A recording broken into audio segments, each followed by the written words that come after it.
Très chers spectateurs d'Elves TV, bonsoir.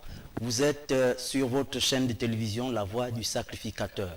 Alors, ce soir, en ce jour même, que se passe-t-il?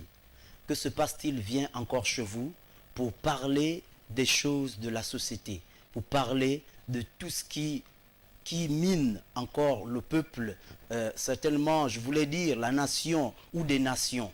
Alors, les hommes et les femmes. Ce soir, que se passe-t-il à un thème? Nous avons un thème sur lequel nous allons débattre ce soir. Et je voudrais rappeler à tous les téléspectateurs qui nous suivent maintenant même d'être câblés, de garder la position, parce que nous avons 52 minutes à partager ensemble, sinon une heure à partager ensemble, à travers laquelle nous allons débattre sur un thème. Et ce thème, c'est le choix d'un conjoint. Ce soir, nous parlons du choix du conjoint, donc du conjoint ou de la conjointe. Alors nous allons débattre sur ce thème et nous avons pour référence de base Genèse 24, Genèse chapitre 24, le verset 38 à 40. 38 à 40. Alors nous allons débattre sur ce thème et bien évidemment avec vous qui nous regardez ce soir. Vous avez un numéro de téléphone qui s'affiche au bas de votre petit écran, le 06 14 96 96. Vous pouvez appeler sur ce numéro et également nous écrire sur Facebook pour ceux qui sont en ligne, qui sont déjà en direct sur Facebook. Vous pouvez également envoyer vos questions, vos préoccupations concernant le sujet. Alors, le choix du conjoint ou de la conjointe, ça se passe sur « Que se passe-t-il » votre émission préférée. Nous avons sur le plateau deux invités qui vont se présenter, que j'envoie déjà se présenter à vous, pour que vous qui êtes certainement nouveaux téléspectateurs ou anciens, que vous puissiez les connaître encore davantage. Alors, homme de Dieu, bonsoir. Bonsoir. Alors, je voulais commencer par ma droite. Vous pouvez vous présenter aux téléspectateurs qui vous regardent maintenant même.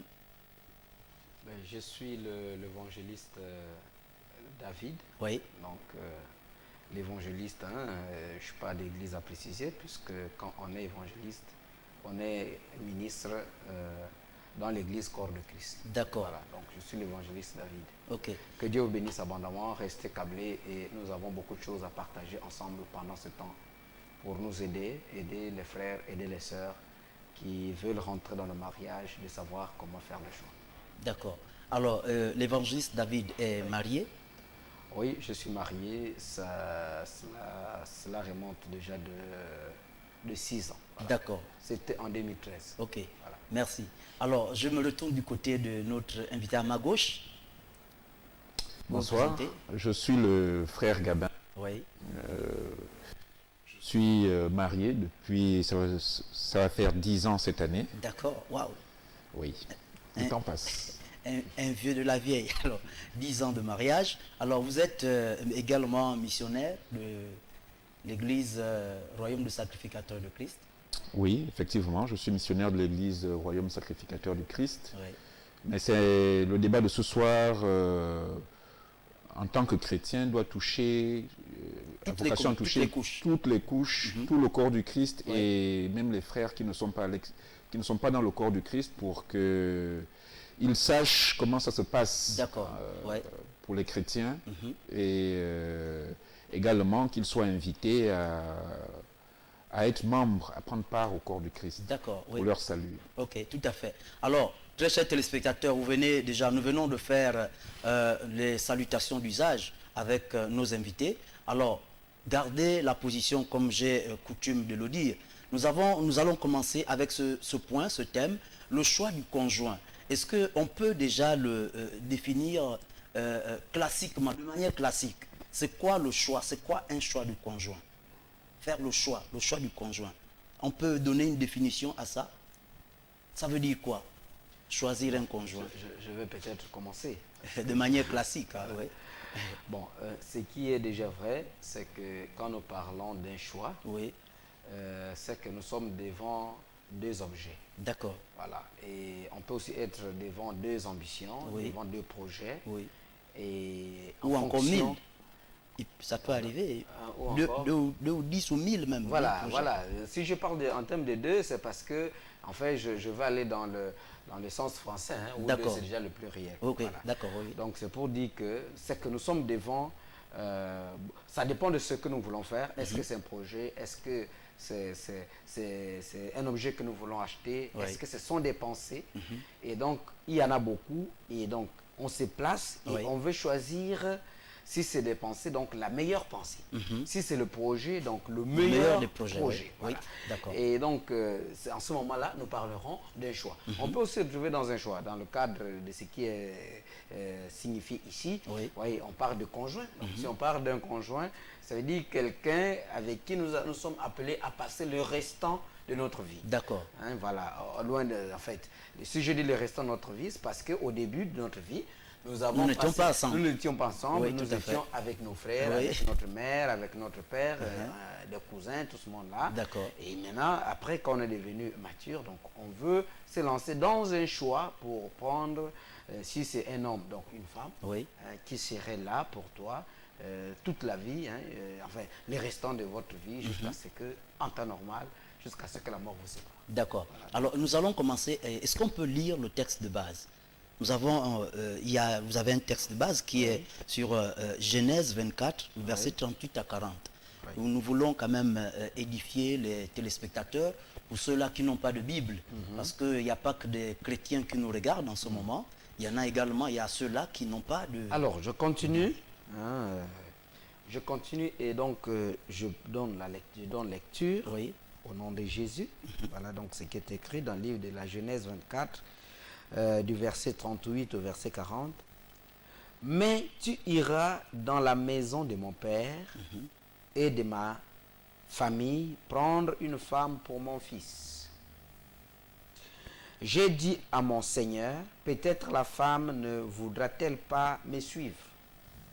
Et il m'a répondu, l'Éternel devant qui j'ai marché enverra son ange avec toi et fera réussir ton voyage. Et tu prendras pour mon fils une femme de la famille et de la maison de mon père. Amen. Amen. Alors, donc nous avons ici écouté, nous avons suivi avec notre invité sur le plateau, le texte déjà qu'il vient de nous lire. Alors, c'est quelqu'un qui est envoyé pour aller chercher déjà une femme. Alors nous, de nos jours, est-ce que vous pensez que cette notion-là, cette parole qui vient d'être lue, c'est une procédure? C'est un procédé par lequel certainement les hommes de Dieu, ou qui est mentionné dans la Bible, à travers laquelle, une procédure à travers laquelle on allait chercher une femme, où on faisait le choix d'une conjointe. Je voulais circonscrire le verset. Oui, je voudrais terminer. Hein. C'est une question que je vais poser. Et par rapport à ce texte, est-ce que jusqu'à nos jours, cela se produit toujours? Ça se passe comme ça? Bon, c'est pour cela que je disais qu'il était mieux pour moi de circonscrire le texte. Hein, d'accord, allez-y. Pour le rendre un peu...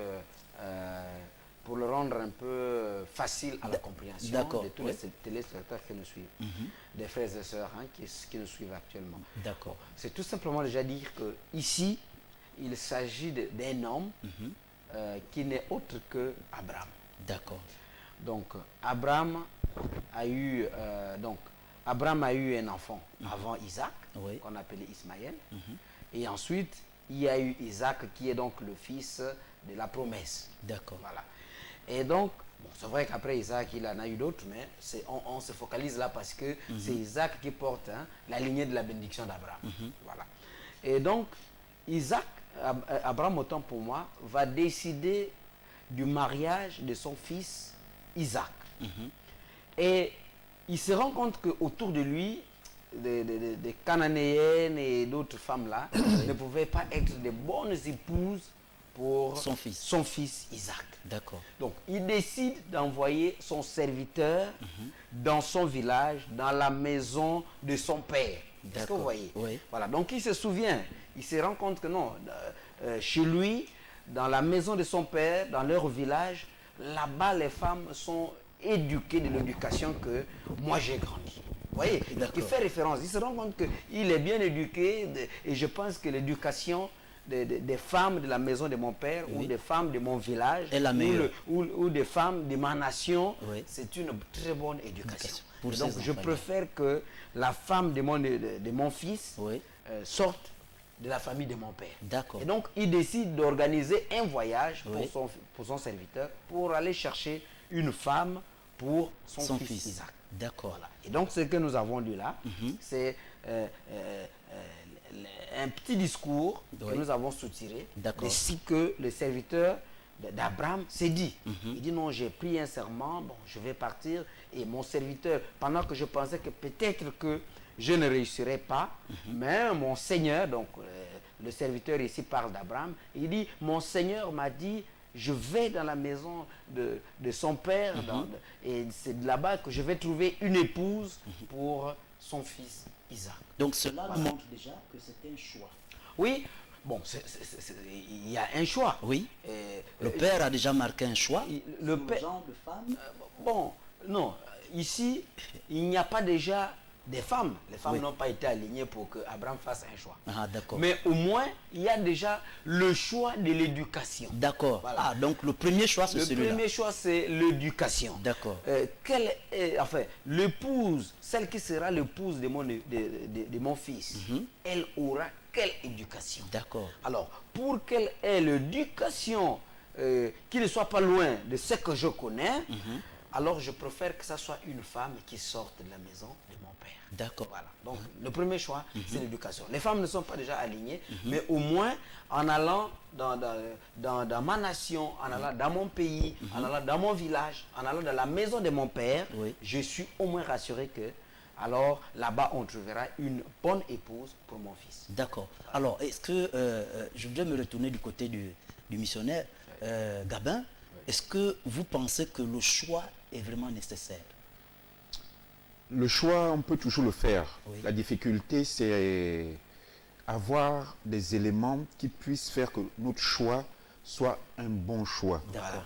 Parce que comme a dit l'évangéliste au tout début, il s'agit de faire un choix pour sa vie. Parce qu'on a parlé de conjoint, on n'a pas parlé de concubinage ou de copine, on a parlé de conjoint. Oui. Et c'est le texte est d'autant plus fort que Abraham est le patriarche. Donc quand il veut prendre une femme pour son fils, ça veut dire qu'en sagesse, il a vu que son fils était suffisamment mûr. D'accord. Son fils avait la maturité pour recevoir une femme. Oui. Maintenant, et pas n'importe maintenant, il fixe en homme sage les critères. D'accord. Le premier critère, c'est que lui, il est déjà un homme de Dieu, un serviteur de Dieu. C'est pour ça que la première chose qu'il fait, c'est qu'il dit « j'ai marché devant Dieu ». Oui. Donc, il fixe déjà une première voie, c'est que son fils se tiendra sur la même voie que lui devant Dieu. Oui. Maintenant, il va fixer également d'autres critères qui vont relever de l'éducation, qui seront que la femme doit venir de sa famille. Parce qu'il est sûr de cette éducation-là. Donc, on voit que le premier aspect qui préoccupe Abraham, c'est l'aspect spirituel. D'accord. Là, je vais revenir à Genèse 1, le 1, 27. Quand Dieu crée l'homme, Dieu créa l'homme et la femme, c'est d'abord spirituel. D'accord. Maintenant, dans le Genèse chapitre 2, au verset 18, il commence à former. Après, ça devient matériel. Oui. Donc, c'est la même démarche qu'à Abraham. D'abord, le mariage, il faut déjà d'abord se poser la question spirituelle. Nous également, nous devons, les hommes, nous les humains, nos choix devaient être portés de cette manière-là. C'est-à-dire le premier critère, comme si je peux l'appeler ainsi, en commençant par la partie spirituelle. Ou bien. Ça devrait être, c'est le choix, c'est la démarche que Dieu a montrée. Ah d'accord. Donc c'est la démarche que nous devons suivre. Qui est la démarche de sagesse. Parce que pour ne pas se retrouver dans ce que dit la Bible, ne vous retrouvez pas sous un attelage disparate. Ne vous mettez pas sous un joug d'étranger. Donc le côté spirituel n'est pas un côté qui est essentiel et primordial. Parce que nous sommes tous ici en attente de notre vie avec Christ. D'accord. Donc, notre avenir est spirituel. Nous ne sommes que passagers ici. Donc, ce qui va être le plus le spirituel, on va peut-être faire le choix à court terme. D'accord. Et un choix qui, oui, à court terme, j'allais dire un choix qui nous conduira à l'échec. Voilà. Donc, mais comment, donc ça est-ce à dire que pour avoir un choix qui nous conduise au succès, si je peux me le permettre, un choix de succès. Donc le choix de succès, c'est celui de commencer selon la procédure déjà que Dieu, que le Seigneur nous montre dans cette parole. Et maintenant, mais ceux qui vivent le choix de l'échec, c'est quel choix? C'est comment font-ils? Alors, le choix de l'échec, si je me réfère un peu à ce que nous faisions au village, nous avions... Mais est-ce que, excusez-moi de vous interrompre, le choix déjà qui fait référence à cette procédure-là, est-ce qu'il est à 100%, il nous garantit 100% succès? Si on prend un peu, si on prend un peu ce qui s'est passé au village, oui. La question spirituelle était déjà réglée parce que on se mariait dans les mêmes communautés. Voilà. Donc on avait souvent les mêmes croyances. Voilà. On avait les mêmes initiations. Donc la question spirituelle était déjà traitée. D'accord. La question, même au texte là. Voilà, la question éducationnelle était également traitée parce que on se mariait de famille à famille. Donc on savait déjà dans quelle famille va aller mon enfant. Voilà. D'ailleurs, il y a un proverbe qui dit que si on épouse une femme qui a la lèpre dans le dos, c'est parce qu'il n'y avait personne pour te conseiller. Ah, d'accord. Alors... Parce que celui qui épouse une femme seulement par son regard, il ne peut pas voir ce qu'il y a derrière. D'accord. Donc la question éducationnelle et la question de conseil étaient aussi prises en charge dans les familles, on va dire au village. Oui. Bon. Maintenant, nous sommes dans un système un peu plus cosmopolite, où on vient des horizons divers et variés, et on n'a pas tous le même background, la même spiritualité. On n'a pas tous la même éducation. Certains ont vécu au Gabon, les coutumes ne sont pas les mêmes. D'autres viennent de l'Europe, certains viennent du nord, d'autres viennent du sud, certains c'est matriarcat, les autres c'est le patriarcat. Donc tout ça, c'est tellement compliqué qu'il faut un peu de sagesse avant de faire son choix. Donc ne pas se fier au choix ou encore à l'apparence, au physique. Parce que, si vous vous souvenez du texte, le serviteur d'Abraham dit « Et si elle refuse ?» Donc ça veut dire que ce n'était pas quelque chose, ce n'était pas une contrainte. La notion d'échec pouvait exister. Ah d'accord. C'est pour ça que le serviteur relève que la femme devant peut refuser. Parce que la notion d'échec était prise aussi en compte. D'accord. Donc il était face à deux choix. Le choix du succès et le choix est celui de l'échec. Voilà. D'accord. Et Abraham le rassure que tu iras dans le succès parce que j'ai foi en mon Dieu. Ah d'accord, oui, amen. Oui, oui, l'évangéliste voulait dire quelque chose. Je voulais peut-être appuyer ce que dit le missionnaire. Oui. Dire que le problème de croyance ne s'est pas posé dans les mariages seulement aujourd'hui. Depuis l'Ancien Testament, c'est une vieille histoire. Oui. Nous voyons que quand le peuple d'Israël sort de l'Égypte, Dieu demande au peuple d'Israël de ne pas se marier avec les femmes étrangères. D'accord. Est-ce que vous voyez? Oui. Et les femmes étrangères, pourquoi? Parce qu'elles vont introduire la mauvaise spiritualité au milieu du peuple d'Israël. Et donc Dieu prévient, Dieu dit non, il n'est pas bon pour vous de vous marier aux femmes étrangères. D'accord. Vous voyez? Donc c'est déjà pour dire que Dieu avait déjà aperçu les dangers. Et nous savons que quand l'homme et la femme sont liés, c'est vrai, le mariage, c'est un acte physique, mais attention, c'est un acte physique qui a beaucoup d'influence spirituelle. D'accord. Voilà. Donc, quand vous rentrez en contact avec un homme ou une femme qui est un magicien, sa magie vous connaît. Hein, vous voyez, donc c'est cela. Vous rentrez en contact avec un charlatan ou avec un féticheur, ces fétiches-là vous connaissent. Vous voyez, donc, du coup, Dieu avait regardé tout cela et il avait dit, non, il n'est pas mieux que le peuple d'Israël se marie avec des femmes étrangères.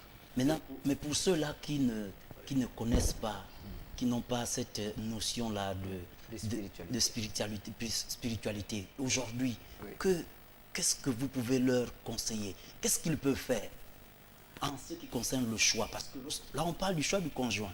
Le choix du conjoint, mais pour celui qui ne connaît pas la spiritualité, qui n'est pas là-dedans, comment... écoutez, seulement... je sais que le missionnaire a beaucoup à dire dessus, Ouais. mais je vais commencer en disant tout simplement déjà que, vous savez, quand vous allez au tribunal, Oui. parce que vous avez acheté un téléphone au quartier avec, je ne sais pas, un ami ou un passager, or le téléphone appartenait à quelqu'un d'autre, le jour que la police va mettre la main sur vous, vous ne direz pas que non, je ne connaissais pas.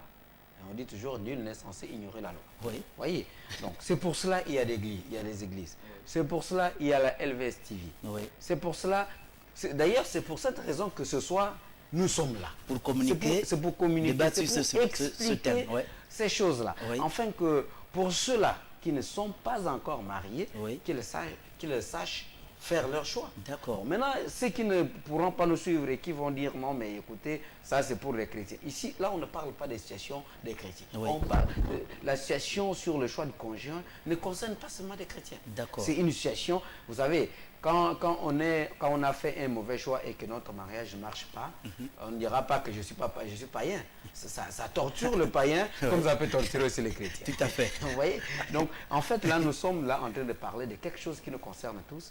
Donc, raison pour laquelle je vais tout simplement dire que pour ceux qui n'ont pas encore fait le choix, Oui. ils ont encore le temps de bien nous suivre et aussi de nous poser des questions. Pourquoi pas nous interpeller même hors de cette émission pour les Maintenant, même, orientations. le numéro est affiché. Le numéro est affiché. Il peut participer à Oui. l'émission Oui. en téléphonant. Ben, mais moi, je voulais faire ceci, mais moi, je voulais faire cela. Et puis, on va leur donner des orientations. D'accord. Alors, frère Gabin, est-ce que pour faire un choix de ce genre, on a besoin d'une vision? Est-ce qu'on peut, celui qui veut faire le choix, il a besoin d'une vision? Oui, il faut nécessairement une vision, Oui. parce que dès qu'on se met, dès que deux adultes de sexe différents se mettent ensemble, ils sont susceptibles d'avoir des enfants. D'accord. Donc, nécessairement, on doit avoir une vision, Oui. que l'acte qu'on va poser dans le mariage aura des conséquences. Aura des conséquences. La première conséquence, c'est d'abord sur soi-même. Est-ce que je suis prêt à vivre avec quelqu'un, avec autrui, avec autrui? J'ai mes habitudes, j'ai mon petit monde. Oui. Dans ma maison, je vois comment je peux le cuillère, mais celui qui va arriver dans ma maison aura aussi une façon de poser sa cuillère. Ah oui. Donc il y a déjà une première interrogation par rapport à soi-même. Tout à fait, oui. Il y a une interrogation, ce sera que on ne peut pas parler de mariage si on ne s'est pas dit que derrière, il va y avoir une famille. Oui. Donc, pour le choix qu'on fait le choix d'un conjoint, en dehors de la personne elle-même, il faut aussi se poser la question, quelle valeur je veux transmettre à ma famille? D'accord. Donc, l'éducation que ma famille va recevoir va dépendre du conjoint. Donc, le choix du conjoint, l'éducation du conjoint est primordiale. Si le conjoint est colérique, si le conjoint a l'injure facile, vous verrez que l'enfant aura l'injure facile. Et l'enfant va dire, oui, je fais comme. Ça, je fais comme. Mais est-ce que vous pensez que dans le choix du conjoint, on a obligation de se dire déjà, ce qui ne va pas en nous? Par exemple, les défauts que nous avons. Est-ce qu'on a cette obligation d'être honnête avec les autres, avec le conjoint ou la personne qui est en face? C'est pour ça que que ce soit la société traditionnelle, que ce soit notre société, que ce soit dans le corps du Christ, Oui. il y a toujours une phase qu'on va appeler les fiançailles. D'accord. Oui. Au cours de cette phase-là, Oui. normalement, avant de s'engager dans le mariage, on doit avoir débattu de toutes les questions. D'accord. Il ne faut pas qu'il y ait de tabou. Il faut parler des questions d'argent. Oui. Parce qu'effectivement, si madame est dépensière, si monsieur est dépensier, s'il n'y a qu'un seul salaire, s'il n'y a qu'une seule personne qui travaille et l'autre ne veut pas travailler, ce sont des questions qui vont devoir être supportées pendant le mariage. Oui. Donc il faut aborder la question de l'argent. L'argent. Il faut aborder la question de la sexualité. Oui. Il peut y avoir Le caractère est aussi également. Voilà, madame peut être stérile ou un des deux peut être stérile. Oui. Il faut aborder toutes les questions qui vont impacter la vie de votre famille. Oui. Il faut aborder la question de la spiritualité. En quoi est-ce que tu crois? il faut aborder les problèmes même médicaux. Est-ce que tu as des maladies héréditaires?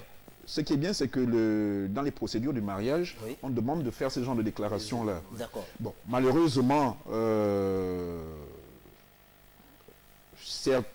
il peut arriver qu'on veuille mentir. Certains qui ont eu un passé un peu compliqué mentent. Oui, mentir. Voilà pourquoi je vais rebondir sur... C'est pour ça qu'il est important du côté de l'évangéliste. Si l'évangéliste peut nous parler... un maximum de questions soient débattues. Oui, oui. Ce que vous dites là, je voudrais demander à l'évangéliste, est-ce que dans l'Église, cette procédure-là, cette façon de faire là, se fait? Est-ce que ça se fait réellement? Laquelle? Celle d'envoyer quelqu'un pour aller chercher une épouse? Non, oui, nous avions déjà parlé de ça. Celle de s'asseoir et débattre sur toutes ces choses-là. Parce que là, le missionnaire Gabin venait de nous présenter ça de manière générale. Mais est-ce qu'à l'église, ça se fait? Parce que beaucoup disent... Il y en a qui... même pas... Il y en a qui disent, mais dans les tribunaux nous le confirment, que la plupart des échecs au niveau du mariage ressortent de l'église. Si vous permettez, juste pour intervenir, je veux vraiment battre en brèche cette affirmation-là. C'est une affirmation qui est trop légère pour que les chrétiens continuent à la supporter. L'Église catholique, je parle de l'Église catholique parce que c'était la religion dominante. Il était systématique que dans les pays, on épouse, on soit catholique de fait, sans l'avoir forcément choisi, on devenait catholique. Nous tous, nous sortons de là. Il y a beaucoup de chrétiens, pour partir des catholiques, il y a beaucoup de chrétiens qui à l'origine ne sont pas pratiquants. D'accord. Catholiques pratiquants, protestants pratiquants, éveillés pratiquants. Beaucoup de chrétiens ne sont pas pratiquants. D'accord. Beaucoup de chrétiens ne se marient pas à l'église. Ne font pas la bénédiction nuptiale. Ce qui fait que quand on regarde les statistiques dans le fond, c'est une étude qui a été publiée par une université anglaise, que dans le fond, quand on regarde les mariages qui ont le plus d'échecs, qui ont le moins d'échecs, ce sont les mariages chrétiens à l'église. D'accord. Ils ont le moins d'échecs. Moins d'échecs, oui. Okay. Ensuite viennent les mariages entre chrétiens mais non pratiquants. Ensuite, les mariages qui durent le moins, ce sont les mariages entre athées. Donc il faut sortir de l'idée que c'est chez les chrétiens qu'on trouve le divorce. Non, on rencontre le divorce. Combien de mortels pensent? Voilà. Il faut nous rappeler que par essence même, nous qui sommes chrétiens, Christ ne divorce pas de l'Église. Donc par essence, un chrétien pratiquant, ça n'est pas dans son langage. D'accord. Donc, excusez-moi de vous avoir coupé, c'était juste pour reprendre cet aspect-là que c'est une fausse affirmation. Nous sommes là pour débattre, d'accord. Donc c'est une fausse affirmation et que le commun de mortels qui nous regarde, qui nous suit, maintenant même, qu'il sache que c'est pas une information exacte. Voilà. Alors, vous savez, homme de Dieu. Oui, je voulais compléter ce qu'il me dit avant de répondre à votre question. Déjà dire que, vous savez, il y a d'autres religions qui nous jugent par des noms. Vous appelez par exemple monsieur Sylvain. Pour d'autres religions, que je ne vais pas citer, peut-être qu'ils ne vont pas le vouloir, ils vont vous voir directement chrétien. Vous voyez, donc par le nom, on vous attribue une religion. D'accord. Ou bien on vous attribue une foi. Vous allez vous appeler par exemple, je prends un exemple, Michel, on vous dit non, vous êtes chrétien. Donc, ils n'ont plus rien à chercher à savoir, est-ce que vous partez à l'église, est-ce que vous avez déjà accepté Christ, non, vous voyez. Et si des gens de ce genre-là se marient et qui vont divorcer, pour eux, c'est tout simplement des chrétiens. Parce qu'ils attribuent la foi en fonction des noms. Voyez, donc moi je pense que il faudrait qu'on ramène un peu de choses dans l'ordre. Je pense que cette affirmation, comme disait le missionnaire, il n'est pas fondé. C'est vrai que nous avons beaucoup assisté à des mariages où après, l'officier d'état civil dit non, mais il y a des divorces entre des chrétiens. Non, mais écoutez, il y a aussi chrétiens et chrétiens. Il ne suffit pas d'aller à l'église pour être chrétien. On est chrétien quand on a marché à l'image de Christ, comme les disciples Antioche, et ensuite on les appelle les païens, les appelle les chrétiens. On n'est pas chrétien parce qu'on va se dire que bon, là vous me voyez là, je suis chrétien. Non. Il faudrait que les païens vous collent cette étiquette par rapport à votre vie, à votre marche, à votre pensée, à votre agissement. Et les païens du dehors, voilà, ce sont des païens du dehors qui vous collent une étiquette qu'en fait celui-là, c'est un chrétien. Parce que c'est comme cela que ça s'est passé en Antioche. D'accord. Voilà. Ce n'est pas comme aujourd'hui. Bon, maintenant pour revenir à votre question, poser la question de savoir est-ce que ces débats-là, tels que le missionnaire vient de dire, est-ce que ces débats-là sont posés dans l'église? Je dis oui. Dans l'église, bon, je ne dis pas de l'église, mais là où il y a des hommes de Dieu sérieux, ce sont des débats qui sont posés avant que le frère ou la sœur ne s'engage dans le mariage. Mais par contre, il y a d'autres situations. Ils ont déjà fait leur choix. Voilà, le choix est déjà fait. Donc ça veut dire que ça, ce sont des questions qui sont discutées pendant les fiançailles.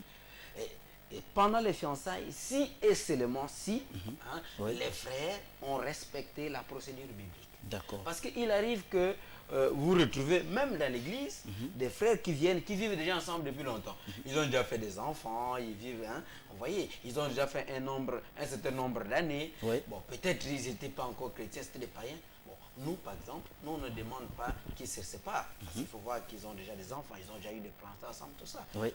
Donc, vous voyez que la rigueur est diminuée par rapport au temps qu'ils ont déjà vécu, à tout ce qu'ils ont déjà fait. En fait, ils sont déjà mariés.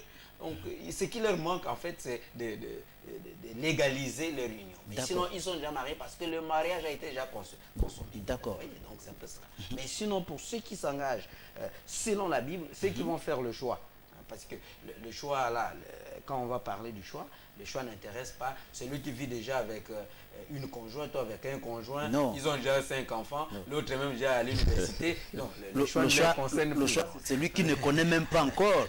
Le choix, c'est celui-là qui actuellement n'a personne un échelu à la maison. Et voilà. Mais il a déjà la vision. Comme disait le missionnaire Gabin. Voilà, il a la vision et il est déjà mature parce que ne peut se lancer dans le choix d'un conjoint ou d'une conjointe que celui-là, bon, donc qui a la vision et donc qui est mature. Quand on dit mature, donc celui qui est adulte, voilà, celui qui est mûr, qui sait que bon, j'ai maintenant des possibilités de me marier. Voilà. Est-ce que vous pensez ou d'aller en mariage? Est-ce qu'il y a des hommes qui peuvent influencer les visions de ceux-là qui veulent faire le choix? Oui. Par exemple, moi j'ai mon choix, j'ai déjà un choix, et puis je veux le conduire vers un homme de Dieu ou un sage qui est devant moi, et le sage influence sur mon choix. Bon, vous savez, je reviens un peu à ce que disait le missionnaire. Si vous avez épousé une femme qui avait de la lait pour l'os, parce que personne ne vous a conseillé. D'accord. Vous voyez, si vous êtes parti chez un sage ou un homme de Dieu, déjà, si vous partez chez un homme de Dieu, ce serait mieux que cet homme de Dieu soit celui qui connaît aussi le conjoint. Si vous êtes la conjointe et que vous avez amené celui que vous voulez qu'à la longue, qu'il devienne votre conjoint ou qu'elle devienne votre conjointe, ce serait mieux que le berger ou l'homme de Dieu que vous avez apporté, votre conjoint, votre conjointe, soit celui qui connaît également celui que vous avez apporté. Mais si vous l'apportez un étranger, vous voyez, ça veut dire que lui, pour mieux vous conseiller, il prendra du temps, il vous dira soit, bon, écoutez, qu'il est pris d'abord peut-être avec nous pour un temps, question pour moi, de l'observer, la connaître aussi. Et aussi de l'entretenir. Parce qu'en un seul entretien, on n'est pas censé connaître la personne. Donc l'observation est de beaucoup aussi. Il faut l'observation. Il faut l'observation. Voilà. J'ajouterais que je renvoie donc nos frères à lire Proverbe 5, les versets 3 à 4.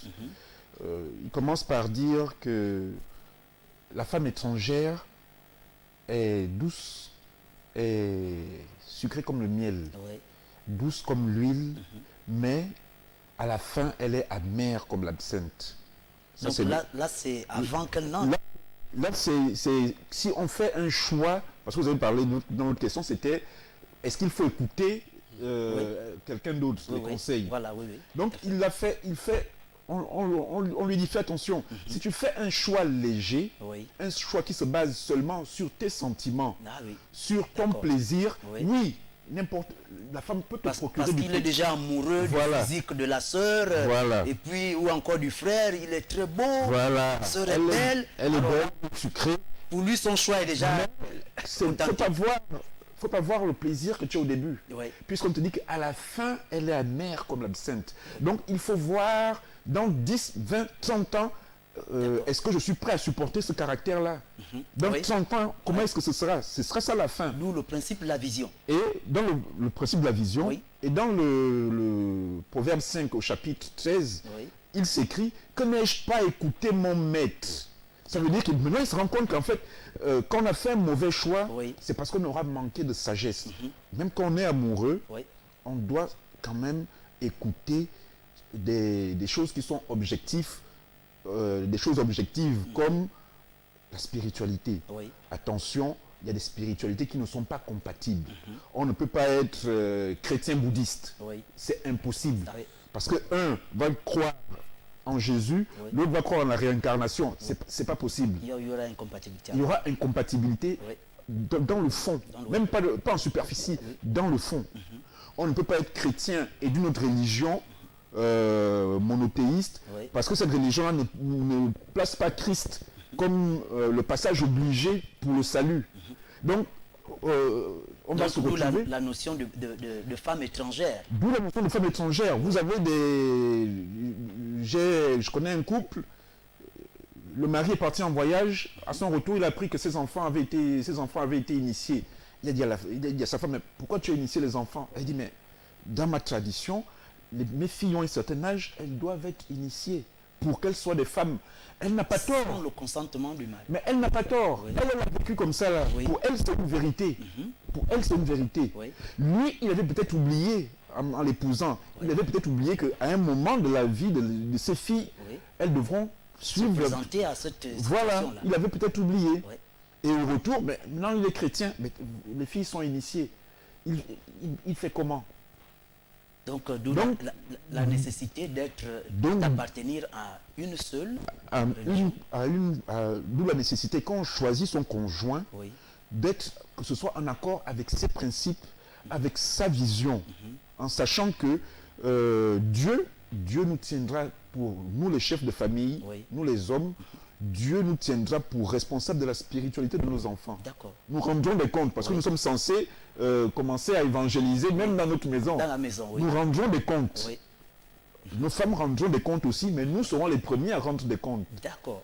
Alors donc, ce qui est à dire que pour tout homme qui nous regarde, les frères qui nous regardent maintenant même, qui nous écoutent, qui nous suivent, il est donc préférable que nous ayons d'abord cette partie spirituelle pour pouvoir d'abord appeler, donc consulter Dieu avant de marquer le premier pas vers le choix du conjoint. Tout à fait. Maintenant, il faut se méfier des frères et des sœurs qui ont souvent des visions dans l'église. Qui voient un rêve que tel frère... le matin... Tu viens de rentrer de l'Europe.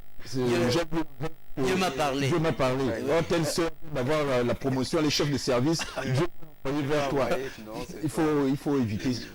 Les rêves, il faut savoir que les rêves ont une partie... les rêves peuvent être inspirés par Dieu, peuvent être inspirés par Satan, peuvent être inspirés par notre propre chair. Oui, parce que la personne, l'autre depuis longtemps, elle observe. Et après, donc il faut se méfier des frères ou des sœurs qui viennent qui ont des visions séparées. Alors comment faire le bon choix? Comment faire le bon choix? La première procédure, comment faire? J'ai la vision, comment je dois procéder? Le premier pas, je n'ai pas encore regardé, je n'ai pas encore vu. Je voudrais juste vous dire que faire juste au passage, vous faire un petit témoignage. Moi, lorsque j'étais j'étais encore dans le célibat, j'ai mené une vie vraiment de petit voyou. Parce qu'on avait pour habitude d'aller, vous savez, pour vous rencontrer une femme, avoir une femme facilement, vous allez dans les marchés. Et beaucoup le font. Il faut aller dans un marché, les jours fériés, tu vas au marché, effectivement le jour férié, quand tu vas dans un marché, tu rencontres beaucoup de femmes. Il y en a plein, il y a des femmes qui circulent. Alors, comment faire le premier choix? Celui-là, ceux qui procédaient comme ça c'est dans ce côté-là, qui n'ont pas la sagesse, qui n'avaient pas la sagesse de pouvoir interroger ou encore interroger d'abord Dieu. Mais la meilleure possibilité, la meilleure procédure, maintenant même, moi j'ai envie de rencontrer une femme. J'ai envie de faire un choix. Je m'adresse d'abord à qui? Bon, vous savez, ce que vous êtes en train de parler, oui. La semaine prochaine, oui. je voulais d'abord déjà dire cela. Oui. La semaine prochaine, à l'église Royaume des Sacrificateurs du Christ, oui. Donc du lundi oui. au dimanche, nous aurons des séances de prière. D'accord. Et donc à partir de samedi, à partir de jeudi, nous aurons donc des enseignements là-dessus. Oui. Voilà. Et donc nous serons en jeûne et prière pendant une semaine oui. pour ce thème-là. Pour comment faire le choix. Donc ce que nous sommes en train de dire là, ça sera appuyé à l'église parce qu'il y a des enseignants oui. qui seront là pour enseigner sur ça. D'accord. Donc ce que nous sommes en train de dire peut paraître léger pour certaines personnes. Ça peut ou ne pas cadrer peut-être avec les attentes de certains ou de certaines sœurs si ce sont des femmes. Oui. Mais nous disons qu'à l'église, nous aurons une semaine de jeûne et de prière et à l'intérieur de laquelle nous aurons 3 jours d'enseignement spécialement pour cela. D'accord. Bon, maintenant, s'il faut revenir maintenant à votre question, déjà dire que quand nous voulons faire notre choix, alors peut-être que repartir au modèle d'Abraham avec Isaac, ça peut paraître compliqué. Oui. Hein, mais ce n'est pas toujours mauvais.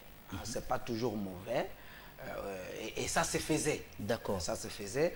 Je sais qu'à l'époque, quand nous avions des parents qui partaient en Europe et qui voulaient se marier avec une femme de leur contrée, ils appelaient les parents pour dire, bon, mais essayez un peu de voir dans notre village, est-ce qu'il n'y a pas une femme qui peut être une bonne épouse pour moi? Et il y a des mariages qui ont existé comme ça. Oui. Mais de nos jours, ça devient compliqué. Bon, chacun veut aimer, avoir des sentiments quand même de son conjoint. Vous savez, nous l'avons appelé, je pense aussi, hein, d'un côté, nous l'avons appelé mariage forcé. Voilà. Et donc, ça pose aujourd'hui un peu de problème. Oui. En matière de sentiments. Voilà, parce qu'après on dit non, tu vas l'aimer. Tu finiras par l'aimer. Oui. Après, on finit pas par l'aimer. Après, ça a posé des problèmes. Et aujourd'hui, on a décidé nous-mêmes d'aller choisir notre conjoint. D'accord. Et je voudrais même profiter sur ce mot. Qui choisit le conjoint? Est-ce moi, l'homme, ou Dieu? Lorsqu'on est face au choix. Alors, moi, je pense que c'est l'homme qui fait son choix. C'est l'homme qui fait son choix. Dieu ne se trompe pas. Vous D'accord. savez, quand Dieu a présenté Ève à Adam, Adam a chanté des cantiques en disant, oh, voici cette fois-ci celle qui est l'os de mes os. Vous voyez, donc, il a chanté des poèmes. Mais quand ça n'a pas marché, il a dit, la femme que tu m'as donnée là. donc il a accusé Dieu. Donc, voilà, donc ça devient comme un tort pour Dieu de l'avoir donné une femme. Il dit, la femme que tu m'as donnée là, c'est elle qui m'a donné le fruit et ensuite j'en ai mangé. Alors qu'il était content au départ. Moi je pense que non, en matière de choix des conjoints, nous pouvons prier pour que Dieu mette sur notre chemin la bonne personne, mais ce n'est pas à Dieu de faire le choix pour nous. D'accord. Donc on n'a pas tort de caricaturer notre choix. On n'a pas tort on n'a pas tort, on n'a pas raison non plus. Parce que je voudrais reprendre le terme de Genèse. Quand Dieu dit, il n'est pas bon que l'homme soit seul. Dieu ne dit pas, il n'est pas bien que l'homme soit seul. Il dit, il n'est pas bon. Il emploie le mot bon. C'est le mot qu'il emploie toute cette partie de la Genèse là quand il crée. Il parle de bon à chaque fois. Parce qu'il sait que la femme ou le conjoint doit faire, quand on parle de bon, ça doit faire du bien également sur un plan moral. D'accord. Donc, il n'est pas facile de le juger. Nous, on va juger les choses qu'on voit. Alors, quand Dieu parle de bon, Dieu voit. Dieu voit. Il voit l'intérieur de la personne, il ne voit pas que le physique, il voit l'intérieur de la personne. La spiritualité, il connaît parce qu'à l'origine, ils avaient l'esprit de Dieu. Donc, il dit, il n'est pas bon que l'homme soit seul. Donc, de la même façon, quand on choisit son épouse, on choisit son époux, si on s'attache seulement à ce qu'il soit bon, il s'habille bien, si on veut le mot bon. D'accord. Alors que c'est le mot bon, quand on devient vieux, c'est le mot bon qui reste toujours. D'accord. Parce que le mot bon reste lié à l'âme. Celui qui est méchant dans l'âme, vous allez partir pour un mariage d'évangélisation. Il peut être bien, mais un jour il sera mauvais. Voilà. Parce que son âme est mauvaise. Vous n'êtes pas dit méchant. Oui. Et la Bible déclare dans Proverbe 31 que celui qui a trouvé une femme a trouvé le bonheur. Oui. Et la femme, ce genre de femme lui fait du bien tous les jours de sa vie. D'accord. La Bible dit tous les jours. Et quand vous parlez de bon et de bien, moi je voudrais ajouter la taille et la personnalité. Qu'est-ce qu'il faut choisir? Il ne faut pas seulement choisir, faut vous méfier de la personnalité. Oui. Voilà. Parce qu'on peut être... Parce qu'il y en a qui font le choix ils se mettent face à la taille et la personnalité. La personnalité qu'il faut choisir, c'est une personnalité qui est en accord avec Christ. D'accord. Faut pas, je déconseille les gens qui disent ma personnalité c'est comme ça. Oui. Comme je me souviens de l'évangéliste qui rappelait ça, qu'un chrétien ne peut pas dire que moi je suis comme ça. Non, un chrétien est toujours en marche pour ressembler à Christ. D'accord. Moi j'étais colérique, maintenant je suis patient. Oui. Donc faut pas accepter dans un mariage que quelqu'un dise que ma personnalité est comme ça, je ne changerai pas. Non. Alors là, le mariage marche. Voilà, le mariage marche parce qu'il y a un compromis. D'accord. Le mariage marche parce qu'il y a un compromis. Il faut faire des compromis. On ne va pas pour gagner. On va pour qu'en couple, on soit plus fort. Donc, la taille. La taille, c'est selon les goûts de chacun. Est-ce qu'elle compte? La taille ne compte pas. Oui. La taille ne compte pas. La personnalité compte, oui. Mais ce qui est important, c'est est-ce que cette personne-là a une vie qui correspond à ce que Christ veut en tant qu'homme. Donc on peut dire la personnalité compte, mais laquelle de personnalité? Voilà. D'accord. Voilà. Ouais. Alors, homme de Dieu, je voudrais également rester sur ce programme, sur ce point. On va marquer la pause dans 4 minutes. Ouais. Alors, qu'est-ce qui fait que l'homme, ou encore, je voudrais dire, lorsqu'on parle de la personnalité de l'intérieur, la personne, s'il arrive qu'il y ait un échec, qu'il y ait maintenant un échec, je voudrais parler en matière de rêve. Par exemple, j'ai choisi telle femme. Bon, la personne, le choix est déjà fait. Et cette personne est avec moi. Est-ce que devant les sages, lorsqu'on s'assoit, on nous interroge maintenant. On demande de vider, que chacun vide son sac, se présente tel qu'il est, avec tous ses défauts. Mais il y en a qui cachent. Que pensez-vous de ceux-là qui cachent d'abord leur côté animal et qui le révèlent après? C'est ce que vous revenez à ce que je disais. Oui. Vous savez, la Bible parle de cela, que les œuvres de certains sont manifestes. Mais pour d'autres, il faut attendre un peu du temps. Oui, il y en a qui pensent, il y a des gens, quand vous les voyez, tout de suite, vous pouvez avoir une idée, vraiment, et une idée, vous faites une idée de la personne, et c'est réellement ce qu'est la personne. Mais il y en a, c'est avec le temps que vous allez arriver à les découvrir. C'est pour cela que j'ai parlé de l'observation. Et c'est l'observation, c'est ce qu'on appelle, quand nous sommes dans le mariage, l'observation, nous appelons ça dans la période des fiançailles. Il faut s'observer. Si vous vous observez, vous arrivez à savoir que, oh, en fait, j'ai devant moi un bouc et non une brebis. Voilà. Mais si vous ne vous observez pas, c'est ce qu'on appelle le coup de foudre. Le coup de foudre. Vous êtes vu lundi et puis la semaine prochaine, vous allez en mariage. Vous avez eu combien de temps? Vous vous êtes observé quand? Voyez, mais la Bible est claire. Nous voyons que Marie était en observation auprès de Joseph. Puisque quand elle est tombée enceinte, Joseph a voulu la répudier secrètement pour son éthique. Là encore, c'est le respect de la personne. Il dit, bon, ce n'est pas mieux. Parce que quand une fiancée, quand il était prouvé que la fiancée, en fait, n'est pas vierge. Oui. Vous voyez, elle pouvait mériter la lapidation. Donc, ce qui faisait une honte dans la famille. D'accord. Et Joseph dit non, il n'est pas mieux qu'elle puisse subir cette honte. Bon, elle est déjà tombée enceinte, ce n'est pas moi l'auteur, je préfère rompre secrètement pour conserver sa pudeur et conserver aussi ma dignité. D'accord. Oui, mais tout cela, c'est une question d'éducation. Voilà. Alors, est-ce que vous pensez que être celui qui fait le choix de sa conjointe, est-il possible, est-il normal qu'il aime que la conjointe soit aimée plus que les parents, plus que ses parents? Bon, ça c'est des questions... Ou encore, je dois aimer, quel est le sentiment qui doit être à l'avant? Est-ce le sentiment de l'amour des parents, de mes parents, ma famille, plus que l'amour de mon conjoint, de ma conjointe? Non, mais écoutez, faisons les choses telles que nous sommes des chrétiens. Apprenons à vivre comme nous demandent les Écritures. C'est notre règlement intérieur. Si nous sommes loin de la Bible, nous ne sommes plus dans le cadre chrétien. D'accord. Voilà. Et si on n'est plus dans ce cadre-là, nous ne pouvons plus être ici. Mais on relève tous ces points-là, c'est pour que, effectivement, l'Église ou la Bible nous ramène alors. Ce que je voulais dire, c'est que la Bible nous dit d'honorer, honore ton père et ta mère. D'accord. La Bible ne nous dit pas, il ne faut pas qu'on confonde. Bon, c'est vrai, c'est un peu compliqué en français quelquefois pour comprendre ces termes-là. Mais la Bible nous dit, honore ton père et ta mère. Mais il y en a qui pensent que lorsque on est en mariage... Là, je n'avais même pas encore terminé. Oui, allez-y.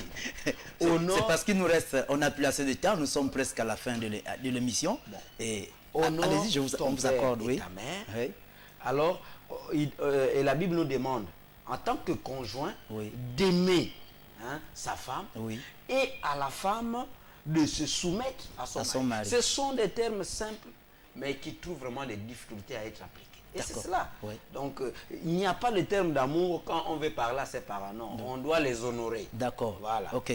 Alors, prochainement, quand vous nous donnerez le temps, on va vous expliquer c'est quoi honorer ses parents. D'accord. C'est quoi se soumettre à son mari. Et c'est quoi aimer sa femme. Merci. Ce sont des choses qui sont dans la Bible et que nous pouvons très bien expliquer. Merci, homme de Dieu. Nous soulevons tous ces points. C'est pour faire encore, pour apporter de l'éclaircissement ou encore de la lumière aux téléspectateurs qui nous regardent, à ceux-là qui sont prêts, qui sont devant le choix, qui ont déjà même la vision, mais qui n'ont pas encore fait le choix de leur conjoint. Alors, nous terminons, nous sommes à la fin de cette émission. Nous nous retrouverons au prochain numéro. Le prochain numéro, c'est samedi. Alors, samedi, nous aurons à continuer sur ce thème, ou encore dimanche également. Gardez la position, soyez fidèles à cette émission, à cette chaîne de télévision La Voix du Sacrificateur, qui vous apporte encore tous ces éclaircissements sur les thèmes que nous débattons sur ce plateau. Alors, que se passe-t-il?